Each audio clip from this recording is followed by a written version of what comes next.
I wanted to ask myself this question. I saw it on Twitter, somebody talking about how the next generation of defenders are incredible. And it got me thinking, which position in football right now is thriving? Which is the best position in terms of potential, in terms of current ability right now? And for me, it is the number 10 position. I really, really do feel like the number 10 position is the best position right now in football in terms of the quality.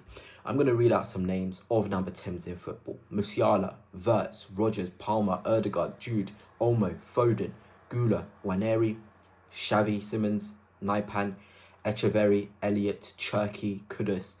The pool of the mix of young talents who have the quality right now, it is insane in that 10 position. It really, really is. And it got me thinking, 5 seasons ago, I probably would have told you that the number 10 is dead. The false nine came into play. Pep Guardiola was playing a false nine. Spain played a false nine. But we're now seeing, with the false nine being faded out and natural goal scorers being quite important in football, it has left expression there for the number 10s of this generation.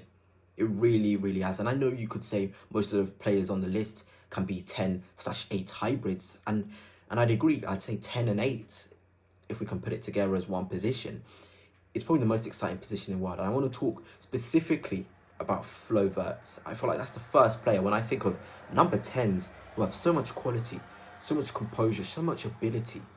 Florian Wirtz comes to mind immediately.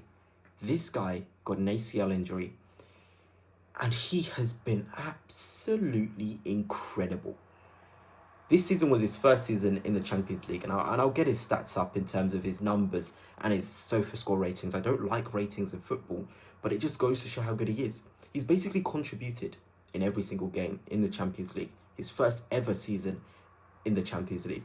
This kid, under Xabi Alonso, has been unreal. The potential was always there. I feel like he's the sort of player where we can all appreciate his ability. He has many bows to his sort of string, many strings to his bow. Sorry, I'm even getting it wrong way round. He's got ball striking. He can drive with the ball. He's got vision. He can do the one touch, one pass thing. He's intelligent with his movement. He can find pockets of spaces. He's two-footed. Number 10s which are two-footed are so special. It doesn't matter what angle they're in. They can find a pass. They can find a shot. And Flo Wirtz really impresses me in this sense. He really is going to be probably at the top in terms of this number 10 bracket, number 8 bracket sort of players.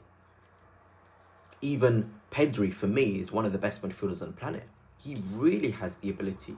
He really, really does. Every time I watch Pedri, in terms of aesthetics, he's probably the most aesthetic midfielder out of the ones I've named. The way he drives with the ball, the way he dribbles with the ball, the way he turns on the ball, it is a joy to watch. And as far as an 8/10 goes, he really, really, really does that position to a top standard. Then you've got Jude Bellingham. I mean, this kid, sometimes you forget how young he is. 21 years old. The things he's doing.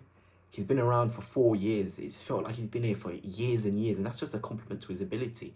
The way he carries himself. The way he wants responsibility. And all these players I've named, they want responsibility. They want to be the main man. It used to be the centre forward and it used to be the winger who would want that responsibility. But we're seeing it now. It's the 8/10. They carry the burden of the team. They're important. Everything that runs in terms of defensive ability, attacking ability, it is required from the number 10/8 to show it. And football really needed the return of the 10/8. It really, really did. Because we're getting in this position now where teams had adapted the way of playing, in my opinion. It would just be quick out to the wingers. The wingers 1v1, great. You've got great 1v1 ability. Then put it in the box for the striker scores. That way of football, it isn't what I want to be seeing, personally. And we talk about aesthetics as well. My way of football, I want to see the number 10, number 8 coming deep, receiving the ball, building up the play, progressing the ball. I want to see him turning in the final third. I want to see him threading passes from certain angles of the pitch. And we're finally seeing that again. We finally are seeing it again. And formations are allowing it, whether it's a 4-3-3 with the 2 advanced 8s, whether it's the 4-2-3-1 with the 10. Even the 3-4-2-1, which Amorim plays, you've got two twin number 10s.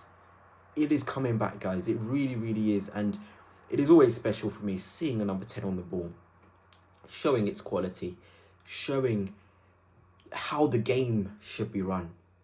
And it's a joy. It's a really, really is a joy. And you look across the leagues, even the lower teams have their own 10s, their own 8s. The Eze's at Crystal Palace comes straight to the top of my head. Gibbs White as well, a name I didn't mention. These are different 10s, different 8s in a sense, where they like to have the responsibility. And England, as a nation, are producing a lot of them. They really, really are. You know, you look at Nico O'Reilly at Brighton. He's a great number 8/10 profile again. I know a lot of people won't really speak on him, but for me, I like the way he plays. You got Palmer, who can play in the 10/8, Foden in the 10/8, Gibbs White, Rodgers, like I've said before. There's abundance of talent in that position, and football really needed it to come back, and I'm just absolutely delighted.